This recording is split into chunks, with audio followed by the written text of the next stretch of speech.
Diyan ako madalas maligo. Diyan o. Saan maligo ka na? Oo, diyan o. Dito ako mag-isa dyan. Diyan o.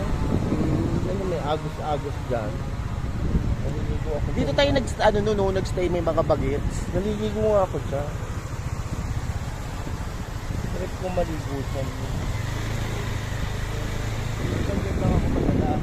Kasi minsan, pumupunta ko rito. Tapos pag nakita ko,